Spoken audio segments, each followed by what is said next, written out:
Three, two, one.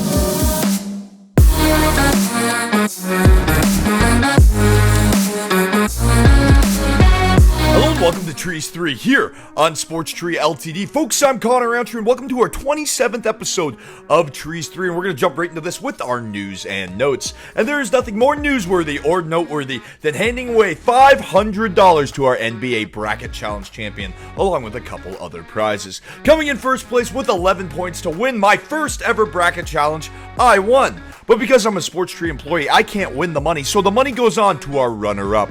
With 10 points coming in second place, it was Jurgen Sosa. Another upgraded subscriber with multiple brackets comes through to win big. Jurgen takes home his second $500 prize, courtesy of us here at SPORTSTREE. In second place with 9 points, winning a sweater, is Jake Kearley. And in third place with 8 points, breaking the tie by guessing 210 points in the final game. The closest to the final score without going over was Brynlyn Roundtree. She wins a SPORTSTREE hat of choice. Congratulations to all the winners. We'll have a couple more bracket challenges coming up in a few weeks. Our bump of the week goes to the now Cleveland Indians. The team has taken a step forward in our society by changing their name going forward into next season to become the Guardians. The logo kind of looks like the cartoon classic Thor helmet, but it's better than marginalizing an entire demographic of our society. Well, I'm not crazy about the logo. Let's not forget that the team's original name was the Grand Rapids Rustlers before changing it at the turn of the 20th century. So for anyone that's saying, let's keep the original name,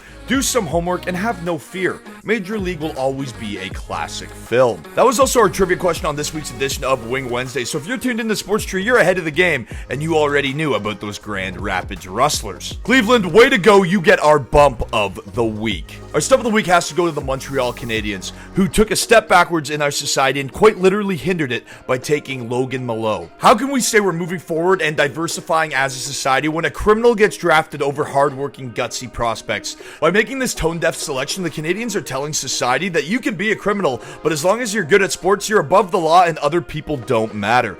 As a professional organization, it's 2021. How did that just happen? They even released a statement acknowledging that this was wrong, and they're still standing by it. If you have to release a statement saying that something is wrong, you should probably take your own advice. The victim has stated that all she wanted was a heartfelt apology, and her assaulter couldn't even give her that, and goes further to say that he has shown no remorse. That is some serial killer stuff. For perspective, think about your mom. Think about your sisters and your daughters. As a man that grew up with sisters in the hockey community, this is just scary to see. If it can happen in Sweden and be condoned in Canada, it can legitimately happen anytime, anywhere. Well, I do believe in second chances. If the victim is too scared or uncomfortable to meet with this guy and this guy can't apologize and show zero remorse, that's a red flag.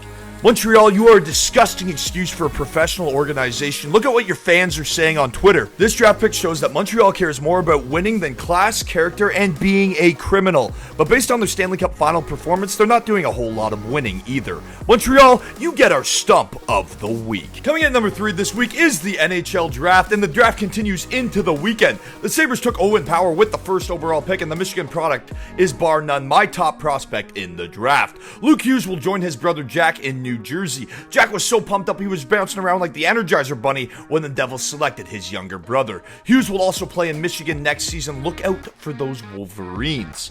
The Maple Leafs will make their first selection later today with the 57th overall pick. Stay tuned to SPORTSTREE for all things NHL Draft. Coming at number 2 this week on Trees 3 is UFC Vegas 32, and it is the return of TJ Dillashaw. Well, he's a legend, no doubt. He's also a cheater, and the narrative for this comeback fight is complete BS. Corey Sandhagen is the future of this division. The guy is a killer. So technically smart, so technically sound. He's going to knock out Dillashaw. Dillashaw was dropped against Cody Garbrandt and Henry Cejudo, literally saved by the bell against Cody Garbrandt and knocked out by Henry Cejudo, a guy at 125. Not only that, he was knocked out with EPO in his system. EPO helps your blood flow. It helps your cardio. If you're getting knocked out with EPO in your system by a guy at 125 pounds, what do you think a guy with 135 pounds and 9 finishes is is gonna do to you. For how good TJ was, he's 2 years removed from competition, and he cheated. We don't know how long he was on EPO, and the rumors stretch back to 2013.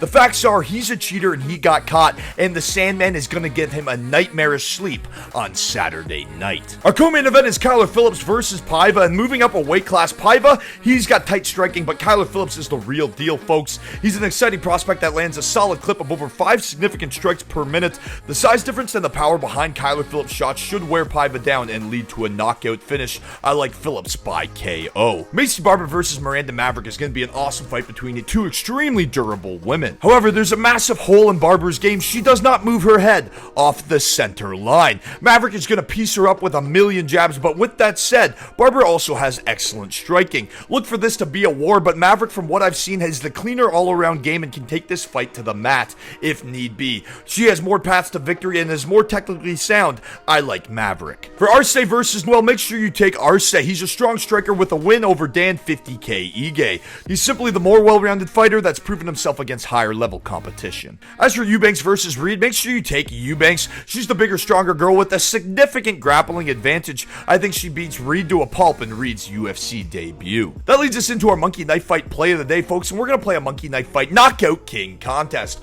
All you need to do is select 3 fighters on a minimum $5 entry. If all 3 of your fighters score a knockout, you're in to win your share of $2,500. We just talked about Corey Sandhagen. TJ Dillashaw, he's been rocked before with EPO in his system. He's 2 years removed from the cage. Corey Sandhagen is the future of the division. I like Sandhagen via knockout. Our second pick is Kyler Phillips. We mentioned him versus Paiva. Make sure you take Phillips for the knockout. And our third and final pick is Adrian Yanez. This kid has tight boxing, and he's taking on Randy Costa. These two combined for over 12 significant strikes landed per minute and absorb over 7.5. Look for this fight to be fireworks, but Yanez is the better defense and is more technically sound as a striker. Take him with the knockout win. Coming in number 1 this week on Trees 3 is the 3M Open from TPC Twin Cities. Adam Hadwin and Ryan Armour both shot 65s on Friday to co-lead the tournament at 10 under par entering the weekend. Heading into the weekend in typical Trees 3 fashion, we're going to give you 3 golfers to look out for a nice ROI. The first one being Matthew Wolff. Right now he sits at 66-1 and 4 under par.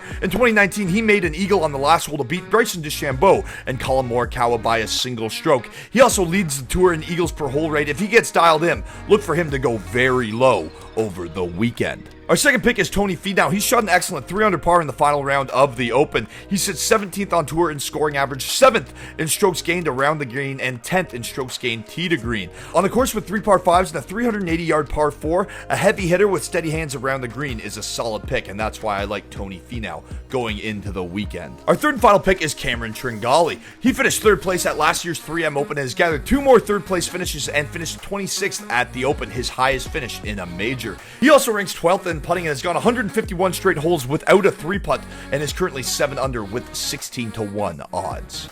As for a trivia question on this week's edition of Trees 3, we mentioned it earlier in the show. What is the new name of Cleveland's MLB franchise? Head on over to SPORTSTREELTD.com, click on our web app, SPORTSTREE.ca, and answer that question. Remember that an upgrade in your subscription is an upgrade in your chances to win up to $15,000 a year and tickets to see your favorite teams play live. Folks, I'm Connor Roundtree. Cheers, you've made it to the weekend. 3, 2,